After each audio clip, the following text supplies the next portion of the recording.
દમ આલુની આ secret trick તમને ખબર છે? તો એકદમ ઈઝી રીતે કઈ રીતે બનાવું? તો 10 નંગ નાની બટેટીને આપણે પાણી અને મીઠું નાખીને 2 થી 3 વિસલ આવવા દેવાની. હવે અહીંયા 2 ચમચી તેલ, 1 તમાલપત્ર, 1 તજનો ટુકડો, 4 લવિંગ, 4 એલચી, થોડા આખા મરી, અડધી ચમચી આખા ધાણા, અડધી ચમચી જીરું ને અડધી ચમચી વરિયાળી, 2 સૂકા લાલ મરચા, 3 ટમેટા અને આદુનો ટુકડો, થોડી કોથમીર અને 8-10 જેટલા કાજુની ગ્રેવી બનાવવાની છે, તો એને સાતળીને રાખી દઈએ. હવે અહીંયા બટેટાને પણ કાણા પાડીને રાખવાના ચાલુ તરીને. હવે આ ગ્રેવીને આપણે એક મિક્સર જારમાં ક્રશ કરી ગાળી લેવાની.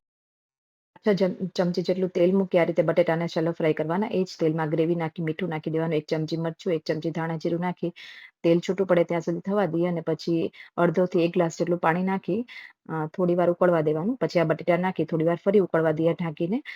હવે ઘરની અડધો કપ જેટલી ફ્રેશ મલાઈ નાખી દેવાની અને આ રીતે તેલ છૂટું પડે ત્યાં સુધી રાખવાનું. પછી કસૂરી મેથી અને કોથમીર નાખી ગરમ ગરમ ખાજો, બહુ મજા આવશે.